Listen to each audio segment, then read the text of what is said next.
کہ پروردگار عالم مومنوں کی روح کو بڑی نرمی کے ساتھ قبض فرمائے گا، بہت نرمی کے ساتھ۔ پتہ ہے وہ نرمی اس لیے بھی ہے کہ ہم جو دعا کرتے ہیں نا اللہ تعالیٰ سے کہ اللہ تو ہمیں پڑھتے وقت کلمہ طیبہ پڑھنا نصیب کرنا مرتے وقت، اللہ تعالیٰ فرماتے ہیں اے میرے مومن بندو، تمہارا اللہ بڑا غفور الرحیم ہے، تمہاری 5 نمازوں کی طفیل، تمہارے قرآن مجید پڑھنے کی طفیل، یہ جو تم دنیا میں صدقات دیتے ہو، خیرات دیتے ہو، زکوٰۃ دیتے ہو، یہ سب تمہارے اس عالم نزا کے سفر کو بہت آسان کر دے گا۔ یہ سارے نیک اعمال، اللہ فرماتا ہے کہ تمہاری روحیں سختی سے قبض نہیں ہوں گی، اور مومنوں بڑی نرمی کے ساتھ تمہاری روحوں کو قبض کر کے اللہ رب العالمین تمہارے سفر کو زمین سے آسمان کی طرف لے کر چلا جائے گا، یعنی کہ تمہاری روحوں کو۔ اللہ تعالیٰ فرماتے ہیں کہ کافروں کی جہاں تک بات ہے میرے بندوں سمجھ لو، ان کی تو روح کا سلسلہ یہاں شروع ہوا، یعنی کہ روح قبض کرنے کا سلسلہ جب ان کا جو فرشتے کا پنجہ پڑے گا نا ایک کافر کے سینے پر، اور جب اس کی روح قبض کرنے کا وقت آئے گا، اللہ تعالیٰ فرماتا ہے نہ پوچھو وہ کیسا تکلیف دہ ہوگا، وہ اتنا تکلیف دہ عمل ہوگا۔ اللہ فرماتا ہے کہ کافر سوچے گا کہ وہ اس دنیا میں آیا ہی کیوں تھا، اور وہ پھر یہ بھی سوچے گا کہ اگر اتنی سختی یہاں پر ہے تو آگے کیا ہوگی۔ اللہ تعالیٰ فرماتے ہیں کہ کافر سے اس وقت جب فرشتہ پوچھے گا کہ بتا کیا تیرے پاس اس سختی کو ختم کرنے کے لیے کوئی کلمہ ہے، تو پتہ ہے کیا ہوگا، وہی محمد صلی اللہ علیہ وآلہ وسلم کی حدیث ہے جو میرے نبی نے فرمایا کہ مرتے وقت کا کلمہ پڑھنا کبھی بھی کسی کافر کو کام نہیں آئے گا۔ اس کی وجہ یہی ہے کہ جب ملک الموت آئیں گے اور اپنا پنجہ رکھیں گے کافر کے سینے پر، اسی وقت ہی وہ پہچان لے گا کہ یہ تو کوئی اور معاملہ ہے، اور پھر اسی وقت ہی ملک الموت یقین دلائیں گے کہ ہم وہی فرشتے ہیں جن کے لیے اللہ کے حبیب نے فرمایا تھا کہ تمہیں اس دنیا سے ایک نہ ایک دن جانا ہے۔ اب اللہ تعالیٰ فرماتے ہیں آگے کی بات سنو میرے بندو، جب دھڑک رہے ہوں گے جو کافر ہیں، اور یہ دھڑکنا ان کا ایسا ہوگا سینے کا کہ ان کا بس نہیں چلے گا کہ وہ سمندر کا پورا پانی پی لیں۔ حضرت اسرائیل علیہ السلام ملک الموت اس وقت فرمائیں گے کہ کہو کیا کہتے ہو۔ کافر خیال کرے گا کہ واپس اس دنیا میں چلا جائے اور پھر کلمہ پڑھ کر اللہ تعالیٰ کی طرف جائے۔ میرے نبی نے پہلے ہی فرما دیا کہ مرتے وقت جو کلمہ پڑھ رہا ہے اس کی تو کوئی توبہ قبول ہو رہی ہی نہیں ہے۔ لہٰذا اللہ تعالیٰ فرماتا ہے اے میرے بندو، ایک تو وہ موت کا وقت ہوگا جب کافروں پر بڑا سخت عذاب ہوگا، پر تم مت گھبرانا اے نیک بندو۔ حضرت اسرائیل علیہ السلام کو اللہ تعالیٰ نے حکم کیا ہے کہ مومنین کے ساتھ بڑی نرمی والا معاملہ کیا جائے۔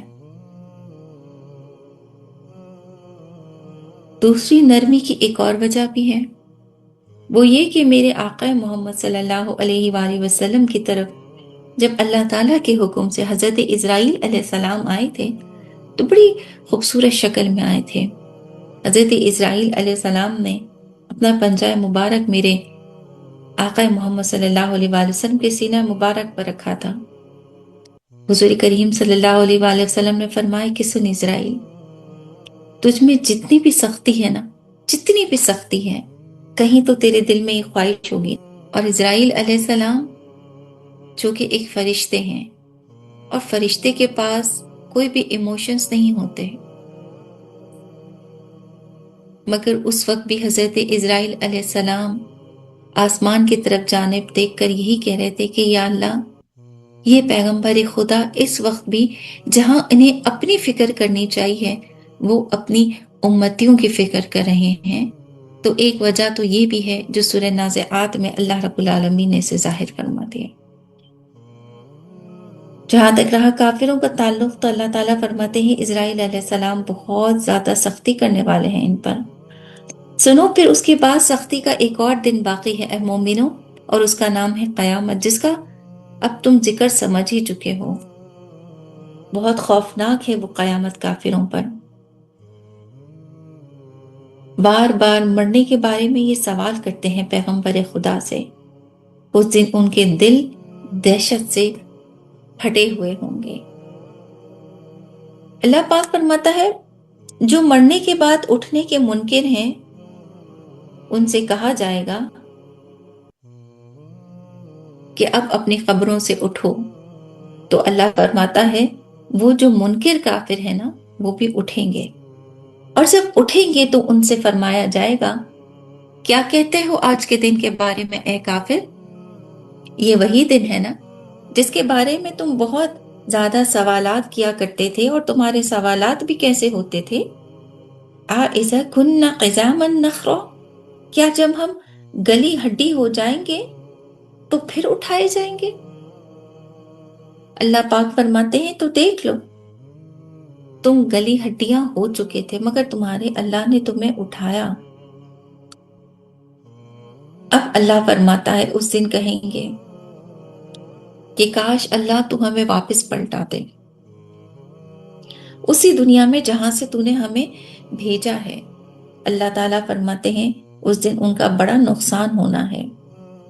اس دن انہیں دکھایا جائے گا کہ تم نے ہی تو محمد صلی اللہ علیہ وآلہ وسلم کی اور پیغمبروں کی تکذیب کی تھی، تم ہی تو وہ کافر ہو جو مرنے کے بعد اٹھائے جانے والے دن پر مسلسل انکار کیا کرتے تھے۔ تو آج تم نے اپنی آنکھوں سے وہ سب کچھ بھی دیکھ لیا جس کے لیے تم ہمیشہ ڈس ایگری رہتے تھے۔ اے کافروں سنو، اس وقت تم نہیں سن رہے تھے جب تمہیں پیغمبر خدا صلی اللہ علیہ وآلہ وسلم سمجھا رہے تھے۔ جس وقت میری رحمت ان کے آس پاس ہوتی تھی اس رحمت کی چادر میں تم آنے کو تیار ہی نہیں ہوتے تھے۔ اے کافروں سنو، تو آج وہ فیصلے کا دن ہے کہ تمہیں اپنی ہر برائی کا بدلہ دیا جائے گا، اور تمہارے اوپر آج بہت سخت عذاب ہوگا۔ اللہ پاک فرماتے ہیں اے میرے بندوں، جب کافروں کے سامنے یہ بات آئی نا کہ انہیں کھلے میدان میں جمع کیا جائے گا روز محشر، تو انہوں نے محمد صلی اللہ علیہ وآلہ وسلم کی بہت تکذیب کی تھی۔ اصحابہ کرام کو بھی بہت زیادہ پاگل کہا تھا۔ نعوذ باللہ، اللہ فرماتا ہے یہ خطاب جو سید عالم صلی اللہ علیہ وآلہ وسلم کو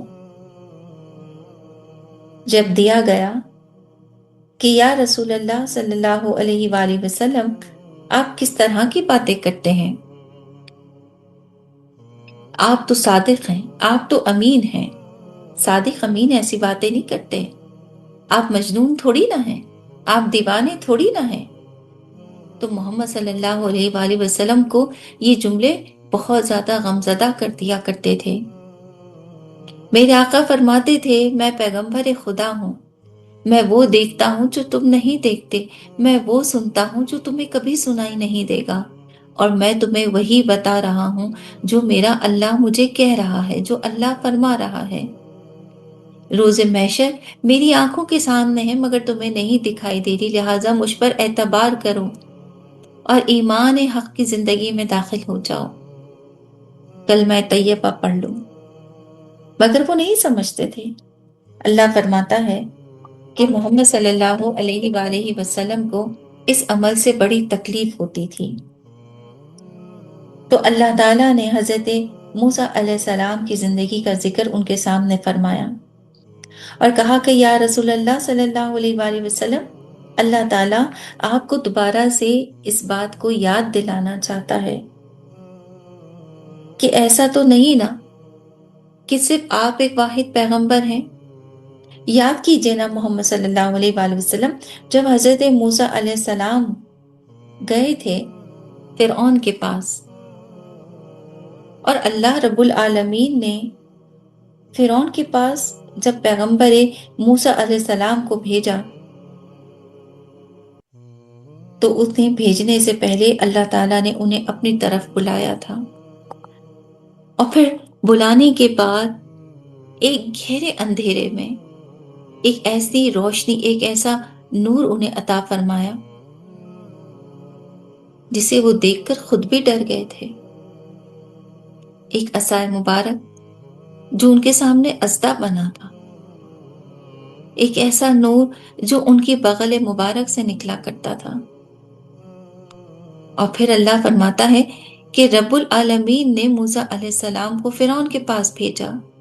یا رسول اللہ، یاد کیجئے، آپ کو سب یاد ہے، آپ اس قدر پریشان ہو چکے ہیں میرے پیغمبر محمد صلی اللہ علیہ وآلہ وسلم کہ میں آپ کو دوبارہ سے موٹیویٹ کر رہا ہوں۔ اللہ فرماتا ہے، اے پیغمبر خدا، اس قدر افسردہ مت ہوئیے۔ موسیٰ علیہ السلام گئے تھے نا فرعون کے پاس، اور جب بتایا تھا کہ اللہ ہے جس نے دنیا بھی بنائی ہے، اور وہی اللہ ہے جس نے آخرت کو پیدا فرمایا ہے، اور اس دن کا نام قیامت ہے۔ اس دن اللہ اور اس کے پیغمبروں کے جھٹلانے والے پر بڑا عذاب ہوگا۔ اللہ تعالیٰ فرماتا ہے، موسیٰ علیہ السلام نے فرمایا تھا، میں تمہیں وہ چیز سکھا رہا ہوں جو میرے خدا نے مجھے بتائی ہے۔ اے فرعون اور اے فرعونیوں، میں تمہیں اللہ عز و جل کا ڈر دیتا ہوں، تمہیں بتاتا ہوں کہ اللہ موجود ہے اور وہ سب سے بڑا ہے۔ دیکھو اس آسمان کی طرف جو بغیر ستون کے کھڑے ہیں، دیکھو اس سورج کی طرف جس کا نور پوری دنیا کو منور کرتا ہے۔ فرعون نے جب یہ تمام باتیں سنی تھی تو اللہ پاک فرماتے ہیں، پیغمبر خدا، پتا ہے نا کہ اس نے کیا کیا تھا؟ اس نے سب سے اوپر بہت بڑا ایک ٹیلا بنایا، ایک پہاڑ بنایا، اور پہاڑ کی چھت پر کھڑا ہو کر کہنے لگا کہ دیکھو میں سب سے بلند ہوں۔ موسیٰ علیہ السلام نے فرمایا، فرعون تجھے ابھی بھی نظر نہیں آ رہا کہ تو اسی اللہ کے بنائے ہوئے آسمان کے نیچے ہے؟ ابھی بھی تو ان آسمان کی بلندیوں تک نہیں پہنچ سکا، تو اپنے ہاتھوں سے چاند اور ستاروں کو نہیں توڑ سکتا، تو اپنی پھونک سے اس سورج کی روشنی کو نہیں بجھا سکتا۔ فرعون، اس بلند بالا خدا وحدہ لا شریک لہو کی کائنات کی طرف دیکھو، یہ پوری کائنات اللہ نے بنائی ہے۔ اللہ پاک فرماتے ہیں، پیغمبر خدا محمد صلی اللہ علیہ وآلہ وسلم، یہی تو وہ باتیں تھیں جو فرعون کو اس بات کے لیے غصے میں لے کر آ گئی کہ وہ واقعی سورج کو اپنی پھونک سے نہ بجھا سکا، نہ ہی وہ ستاروں اور چاند تاروں کی طرف بڑھ سکا۔ اللہ تعالیٰ فرماتے ہیں، اس کے بعد کیا ہوا؟ موسیٰ علیہ السلام نے پھر کلام فرمایا تھا اور کہا تھا کہ دیکھو فرعون، ان بادلوں کی طرف دیکھو، ان بادلوں سے جب پانی برستا ہے تو اللہ کی بنائی ہوئی زمین پر پھیلتا ہے۔ یہ جتنی تمہیں سرسبز خوبصورت باغ نظر آ رہے ہیں فرعون، یہ اللہ ہی کا بنایا ہوا باغ ہے، یہ اللہ ہی کا دیا ہوا پانی ہے، یہ پہاڑوں سے نکلتے ہوئے چشمے یہ اللہ ہی کی نشانیوں میں سے ہیں۔ کیا تم اتنے بڑے ہو سکتے ہو کہ بادلوں کو ہلا کر اس میں سے کوئی پانی نکال کر آ جاؤ؟ تو ہرگز نہیں، کیونکہ یہ اللہ کے سوا کوئی نہیں کر سکتا۔ اللہ تعالیٰ فرماتے ہیں، پیغمبر خدا محمد صلی اللہ علیہ وآلہ وسلم، آپ جانتے ہیں نا کہ موسیٰ علیہ السلام کے لیے یہ کام اور یہ خطاب کرنا کتنا مشکل تھا، خاص طور پر اس وقت جب سوائے ہارون علیہ السلام کے ان کے ساتھ کوئی بھی نہ کھڑا تھا، کوئی بھی نہیں کھڑا تھا۔ پیغمبر خدا، آپ کے ساتھ ابھی اصحابہ کرام ہیں جو آپ کی دلجوئی فرماتے ہیں، جو آپ پر یقین رکھنے کے بعد کہتے ہیں کہ اللہ موجود ہے۔ پیغمبر خدا، آپ کی جماعت جب نماز کے لیے اللہ تعالیٰ بلاتا ہے تو اس نماز میں آپ کی جماعت کھڑی ہوتی ہے، وہاں ایک امام ہوتا ہے، پیچھے صفیں تیار ہوتی ہیں۔ پیغمبر خدا موسیٰ علیہ السلام کے پاس ایسی کوئی جماعت کے اندر صفیں نہیں تھی، تنہو تنہا تھے۔ اتنے بڑے جابر ظالم انسان سے اس نے اللہ کے لیے انہوں نے خطاب کیا، اور یہ جابر انسان قیامت تک اس دنیا میں نشانی کے طور پر، عبرت کے طور پر موجود ہے۔ پیغمبر خدا محمد صلی اللہ علیہ وآلہ وسلم، اللہ تعالیٰ آپ کو بتاتا ہے، آپ کو فرماتا ہے حوصلہ رکھیے، حوصلہ رکھیے۔ اللہ آپ کا دل اس طرح ڈوبتا ہوا نہیں دیکھ سکتا۔ اللہ آپ کے سینے کے اندر دھڑکتا ہوا دل مبارک، وہ خوبصورت نور کا بنا ہوا مجسمہ دل، اس دل کو اتنا پریشان نہیں دیکھ سکتا۔ پیغمبر خدا محمد صلی اللہ علیہ وآلہ وسلم، اللہ تعالیٰ آپ کو خوشخبری دے رہا ہے نا، یہ بھی تو خوشخبری ہے پیغمبر خدا، راضی ہو جائیے کہ مومنین کی روحیں، آپ کی امت کی روحیں اللہ رب العالمین بہت نرمی کے ساتھ قبض فرمائے گا انشاءاللہ۔ آگے سنیے، جب یہ تمام تسلی بھرے الفاظ اور یہ تمام حکایت پھر سے جب اللہ تعالیٰ نے پیغمبر خدا صلی اللہ علیہ وآلہ وسلم پر نازل فرمائی، اور جب یہ خوشخبری ملی نا کہ میرے آقا کے امتیوں کی روحیں بڑی سکون کے ساتھ قبض ہوں گی، تو پیغمبر خدا مسکرا پڑے۔ قربان جائیے میرے نبی محترم صلی اللہ علیہ وآلہ وسلم کی اس ایک مسکراہٹ پر، اس ایک مسکراہٹ پر، جو مسکراہٹ دیکھنے کے لیے اللہ رب العالمین نے مومنین پر اتنی آسانی فرما دی۔ اس میں آپ کا میرا کوئی کمال تھوڑی ہے، اس میں کمال تو اس رب کا ہے اور اللہ کی اس محبت کا ہے جو پیغمبر خدا محمد صلی اللہ علیہ وآلہ وسلم سے اللہ کرتا تھا۔ اور اللہ کو پتا ہے، اللہ کو پتا ہے کہ پیغمبر خدا صلی اللہ علیہ وآلہ وسلم کے چہرے پر اگر اس وقت کسی قسم کی مسکراہٹ یا خوشی لانی ہے تو وہ پیغمبروں، وہ امتیوں کی خوشی میں ہی پیغمبروں کی خوشی شامل ہوتی ہے۔ تو پیغمبر خدا اسی وقت ہی خوش ہوں گے جب ان کی امتیوں کی خوشخبری میں انہیں دوں گا۔ لہٰذا اللہ تعالیٰ نے اس ایک مسکراہٹ کی خاطر میرے نبی کی امتیوں کے لیے فرما دیا کہ ان کی روحیں بڑی آسانی سے قبض ہوں گی۔ پیغمبر خدا اب تو مسکرا دیجئے نا۔ اور پیارے آقا صلی اللہ علیہ وآلہ وسلم کے دل کو ایسا سکون مل گیا، ایسا سکون مل گیا کہ آپ سجدہ شکر میں اللہ کے پاس گر پڑے۔ اور وہ جو حدیث ہم سنتے ہیں نا، یہ حدیث محمد صلی اللہ علیہ وآلہ وسلم کی اس سورہ نازعات کے نازل ہونے کے بعد میرے نبی نے فرمائی تھی۔ آگے سنیے، اللہ تعالیٰ فرماتا ہے کہ بات جہاں تک رہی کافروں کی نا پیغمبر خدا، اس وقت یہ تمام کافر، یہ تمام جہنمی یاد کریں گے آپ کو یاد کریں گے، اور اس وقت کہیں گے کہ نہیں، پیغمبر خدا دیوانے نہیں تھے، وہ تو مجنون بھی نہیں تھے، وہ تو شاعر بھی نہیں تھے، وہ تو واقعی پیغمبر خدا تھے۔ آج ہم ان کی قوم کا عالم دیکھتے ہیں کہ وہ مسکراتی ہوئی دنیا سے جا رہی تھی، جیسے ویسے ہی قیامت میں بھی مسکرا رہی ہے۔ اللہ پاک فرماتے ہیں، سنو اے میرے نیک بندوں، کافروں کا ٹھکانہ تو جہنم ہی ٹھہرا، مگر اے مومن بندوں، میں تم سے مخاطب ہو کے کہتا ہوں، اس دنیا میں نے تمہیں دو چوائسز کے ساتھ بھیجا ہے۔ ایک ہے اچھے اعمال جسے نیکیاں کہتے ہیں، ایک ہے برے اعمال جسے گناہ کہتے ہیں۔ اب اس دنیا میں چوائس تمہاری ہے، تم اپنی نفس کو کس طرح سے روکتے ہو ہر گناہ کرنے سے بھی، اور کس طرح سے روکتے ہو اپنی نفس کو ہر اس خواہشات سے بھی جو تمہیں نیکیاں کرنے سے روکے۔ یہ ضروری تو نہیں نا کہ انسان گناہ نہیں کر رہا۔ میں ایک ایگزامپل دیتی ہوں، ویسے that's not possible کہ کوئی انسان پیدا ہونے کے بعد گناہ نہ کرے، مگر چلیے تھوڑی دیر کے لیے ہم سوچ لیتے ہیں کہ کوئی آدمی ایسا ہے جو گناہ نہیں کر رہا، تو یہ کوئی کمال نہیں۔ پتہ ہے کمال کیا ہے؟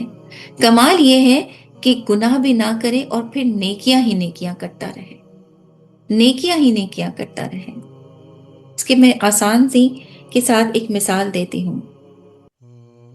ایک اولاد ہے، کہتی ہے کہ میرے ماں باپ بہت بوڑھے ہو گئے ہیں اور بہت زیادہ چڑچڑاہٹ کرتے ہیں، کچھ بھی کہتے ہیں سامنے میں تو کوئی جواب ہی نہیں دیتی۔ بہت اچھا کام کر رہی ہے پھر تو وہ، کیونکہ اگر وہ جواب دیتی تو گناہگار ہو جاتی، اس لیے وہ گناہگار نہیں ہو رہی، مگر ابھی نیکی والا حصہ تو باقی ہے۔ آگے سنیے، پھر وہ اولاد کہتی ہے جب میرے ماں باپ سکون میں آ جاتے ہیں، میں ان کے پاس پیار سے جاتی ہوں، ان کا ماتھا چومتی ہوں، بہت محبت کے ساتھ حج کی نیت سے ان کے چہرے کو مسکرا کر دیکھتی ہوں۔ مجھے یقین ہے کہ میرے اللہ نے مجھے ثواب عطا فرما دیا۔ پھر جب وہ کچھ کہتے ہیں جس پر میں ان سے ضد کروں تو میں ضد نہیں کرتی، بلکہ میں انہیں پیار سے کنونس کرنے کی کوشش کرتی ہوں۔ کبھی والدین مان بھی جاتے ہیں اور کبھی نہیں بھی مانتے، مگر مجھے برا نہیں لگتا، میں ویسے ہی ان کے قدموں کو چوم کر آگے بڑھ جاتی ہوں۔ اب یہ جو سیکنڈ اسٹیٹمنٹ ہے نا میرا، یہ ہے نیکیوں کا اسٹیٹمنٹ، حج کا ثواب لے جانا، مسکرا کر پھر بھی ان کو کنونس کرنے کی کوشش کرنا، انہیں جھڑکنا نہیں، ان سے پیار ہی سے بات کرنا، اور جب وہ مان جائیں تو اپنی ان خوشیوں میں اپنے ساتھ ان کو شریک کرنا، اس نیت کے ساتھ کہ اللہ جب میرے والدین مجھ سے راضی ہے تو یقیناً تو بھی مجھ سے راضی ہوگا۔ یہ ہے وہ نیکیاں۔ انسان کہتا ہے 5 وقت کی نماز پڑھ لو، یہ بڑی ایک انسان کی عجیب ہے بات، اچھی بات ہے، نماز تو پڑھنا چاہیے۔ کیا آپ کا خیال ہے کہ مومن کے لیے صرف 5 وقت کی نماز پڑھ لینا کافی ہے؟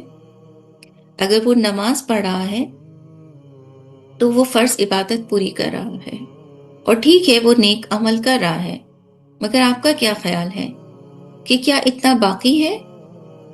آگے اور ارکان باقی ہیں، اسے ابھی زکوٰۃ بھی دینی ہے نیک بننے کے لیے، ابھی اسے صدقات دینے ہیں نیک بننے کے لیے، ابھی اسے بہت نرمی کے ساتھ اللہ کی مخلوق سے پیش آنا ہے نیک بننے کے لیے، ابھی اسے اپنی اولاد کی بہترین تربیت کرنی ہے تاکہ اپنے آگے وہ صدقہ خیر چھوڑ کر جا سکے، صدقہ جاریہ چھوڑ کر جا سکے۔ سو ابھی نیکیاں نیکیاں نیکیاں بہت ساری چیزیں باقی ہیں۔ فقیروں کو کھانا کھلانا ہے، یتیموں کی مدد کرنی ہے، مسکینوں کو کپڑا دینا ہے، مسافروں کی مدد کرنی ہے، کبھی کسی بات پر غصہ آ جائے پی جانا ہے، کس لیے؟ اللہ کی محبت کے لیے۔ اللہ تعالیٰ اس لیے فرماتا ہے کہ سنو اے میرے بندو، وَأَمَّا مَنْ خَافَ مَقَامَ رَبِّهِ وَنَهَى النَّفْسَ عَنِ الْهَوَىٰ، اور جو اپنے رب کے حضور کھڑے ہونے سے ڈرا اور نفس کو خواہش سے روکا تو بے شک پھر جنت تمہاری ہے، اللہ فرماتا ہے، پھر بے شک جنت تمہاری ہے۔ اب اللہ فرماتا ہے کہ اے میرے بندو، یہ نفس کا روکنا کیا ہے پتہ ہے؟ بہت اسمال اور بہت چھوٹی سی ڈیفینیشن، ہر اس حرام کام سے اپنے آپ کو روکنا ہے جو اللہ نے پسند نہیں فرمایا، جو اللہ کو پسند نہیں وہ نہیں کرنا، جو اللہ کو پسند ہے وہ بہت زیادہ کرنا ہے۔ اللہ رب العالمین کو شہوات کا ترک کرنا بہت زیادہ پسند ہے، جس کے لیے اللہ تعالیٰ نے جنت نعیم کو بنایا، جنت عدن کو بنایا۔ اللہ تعالیٰ فرماتے ہیں کہ ٹھیک ہے جتنی بھی جنتیں ہیں ان میں سب سے چھوٹی درجات کی جنتیں ہیں، جنت عدن، جنت نعیم، مگر یہ بھی بہت خوبصورت ہے، ایٹ لیسٹ اے میرے بندو اتنا تو کر کے آؤ نا۔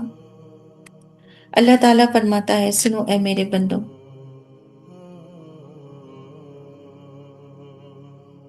یہ جو وقت تمہیں اس زندگی میں دیا گیا ہے اسے غنیمت جانو، تمہیں نہیں پتا کہ یہ آنے والا وقت اگلی سیکنڈز میں تمہارا ہے یا نہیں ہے. میں نے آپ کو کتنی مرتبہ اس بات کے لیے آئی تھنک سمجھایا ہے کہ زندگی وقت سے بنی ہے. جب وقت ختم ہو جاتا ہے زندگی ختم ہو جاتی ہے.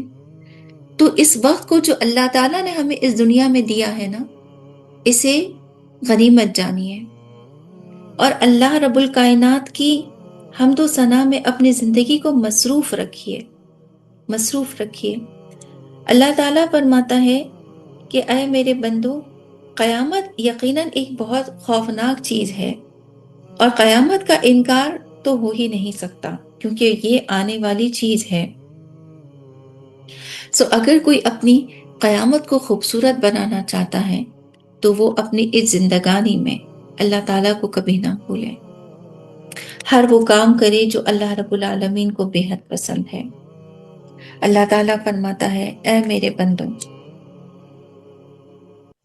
اس روئے زمین پر بہت آرام اور سکون کے ساتھ رہو. اس روئے زمین پر نہ کسی کا خون مت بہاؤ.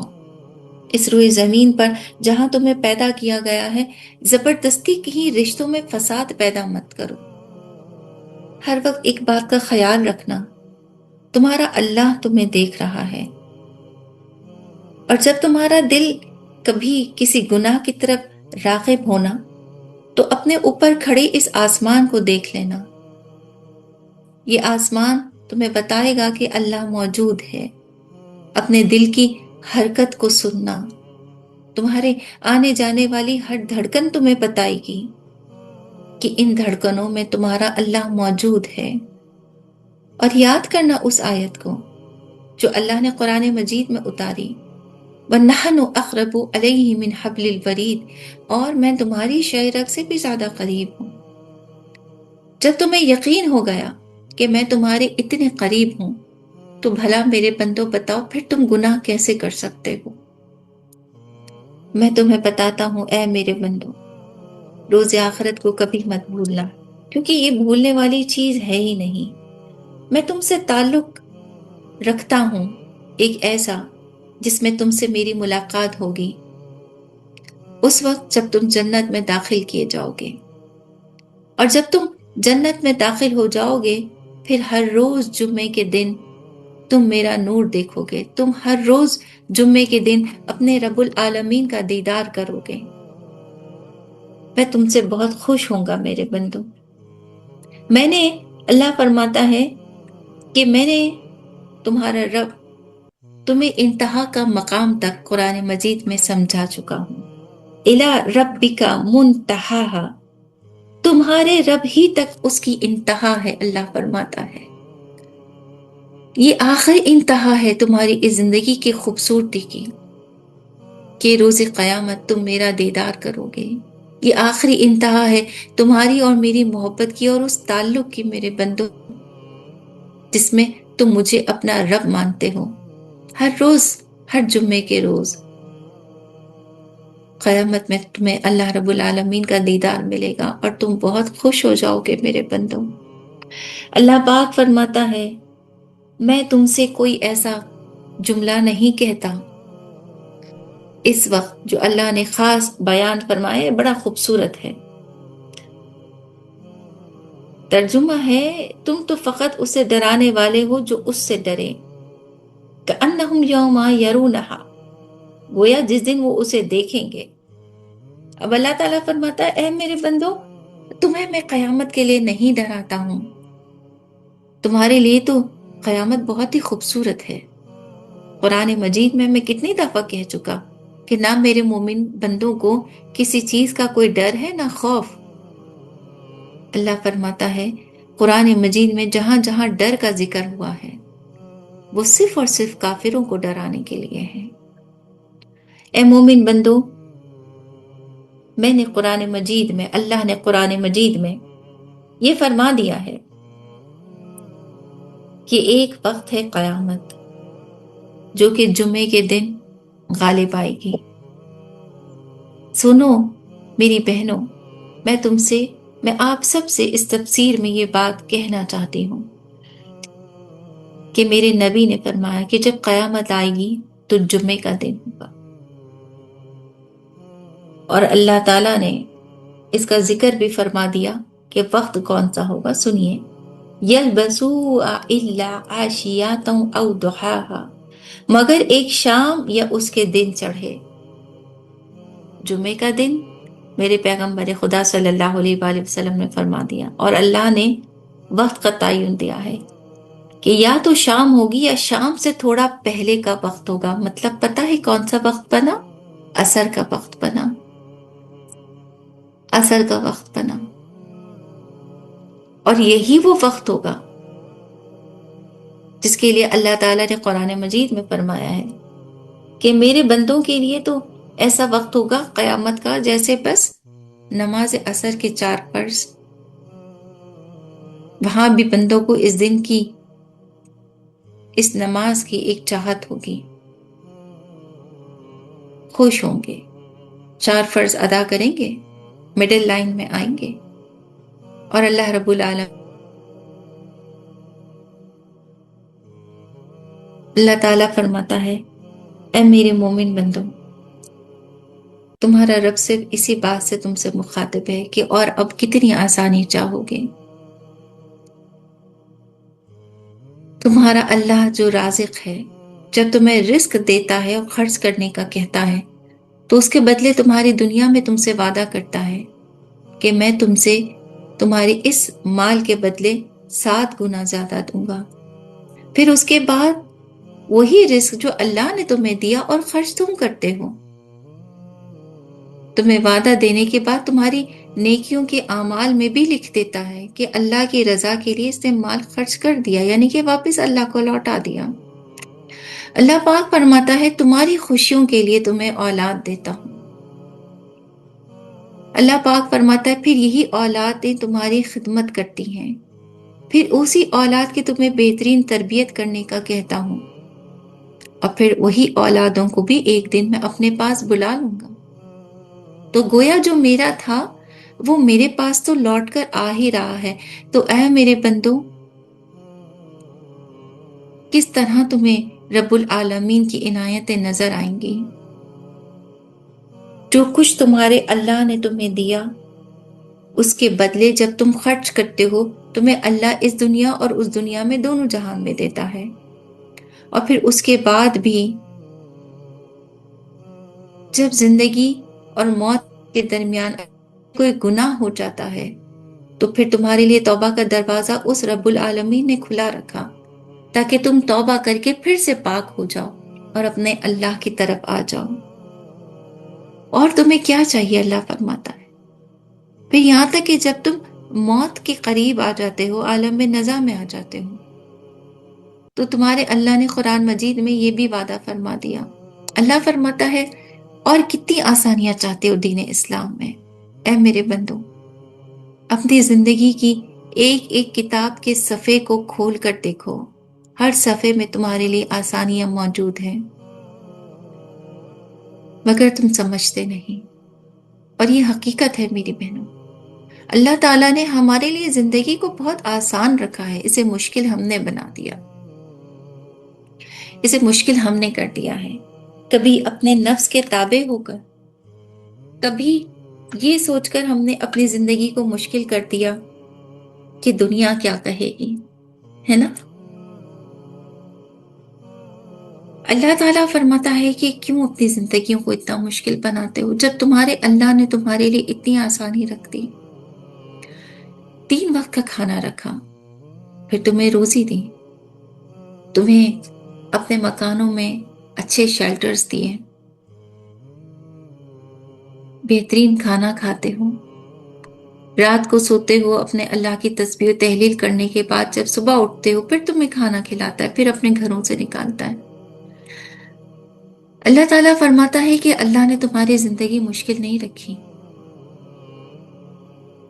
اور یہ سچ ہے میری بہنوں. اللہ نے ہماری زندگی مشکل نہیں رکھی ہے، اس زندگی کو ہم نے خود مشکل کر دیا ہے. ہماری نفسانی خواہشات پتہ نہیں کیوں ختم ہی نہیں ہوتی. میں آپ سے یہ نہیں کہتی کہ آپ ضروریات کی طرف مت جائیں، وہ تو زندگی کی ضروریات ہیں، انہیں ہمیں پورا کرنا ہے نا. میں بات کر رہی ہوں خواہشات کی. اور یہی فرمان اللہ رب العالمین کا بھی یہی فرمان ہے کہ اپنی خواہشات کے تابع مت ہو انسانوں. جس دن تم اپنی خواہشات کے تابع ہو جاؤ گے نا، اس دن تم اللہ سے دور ہونا شروع ہو جاؤ گے.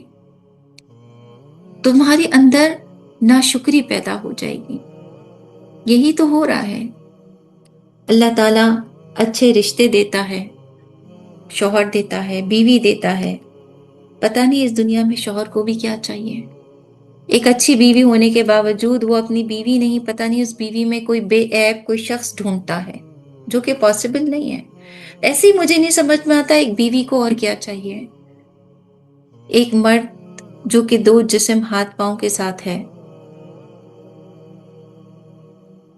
اسے قبول کرنے میں ایک عورت اتنی دیر کیوں لگاتی ہے؟ اس لیے کہ شاید اسے اللہ سے کہیں نہ کہیں ناشکری ہوتی ہے، اور یہی چیز خواہش بنتی ہے.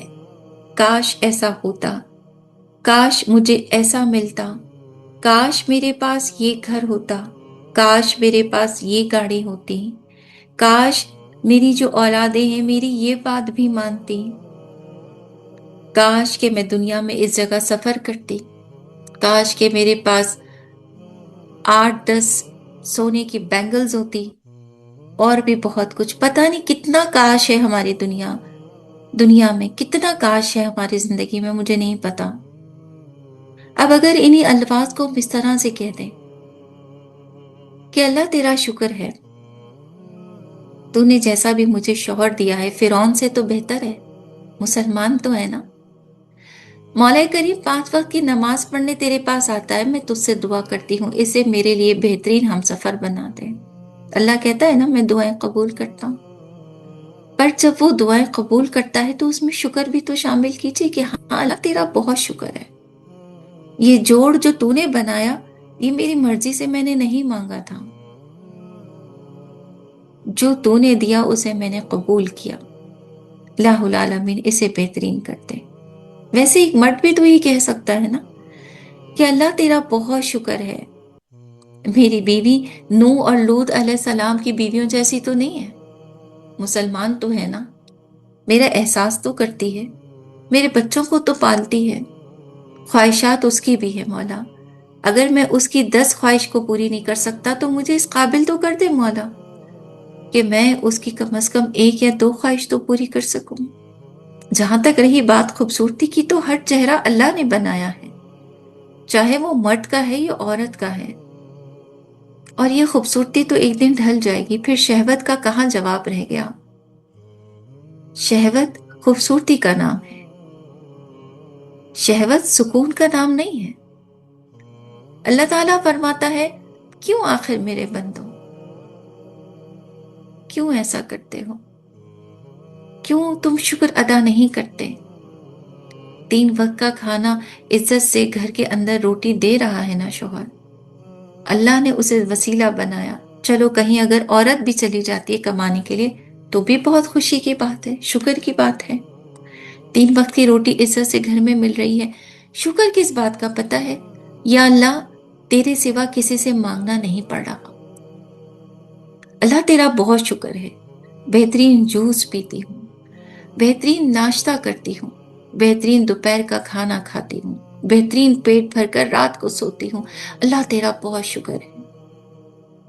کیوں کاش چاہیے؟ کیوں کاش چاہیے؟ اس لیے کہ جن برتنوں میں کھانا ہم کھا رہے ہیں وہ برتن مہنگے نہیں، یا پھر اس لیے کہ جن برتنوں میں کھانے پک رہے ہیں وہ برتن بہت قیمتی نہیں، تو کیا ہوا؟ کھانا تو ہے نا، شکر کیجیے. اولاد میں ہر وقت ہمیں ناشکری ہی کرتے رہتے ہیں. ہماری اولاد نے ہماری یہ بات نہیں مانی، ہماری اولاد نے ہماری وہ بات نہیں مانی، کیوں ناشکری کرنی ہے؟ کبھی سوچا ہے انہیں دیکھا ہے جن کے پاس اولاد ہی نہیں ہوتی، بانجھ ہوتی ہیں وہ عورتیں، انہیں ماں کہنے والا کوئی نہیں ہوتا، ان کے پاؤں کے نیچے جنت نہیں ہوتی. کبھی دیکھا ہے، کبھی دیکھا ہے ان بچوں کو جو کہیں نہ کہیں معذور ہوتے ہیں، کبھی ہاتھ سے کبھی پاؤں سے کبھی ذہن سے کمزور ہوتے ہیں،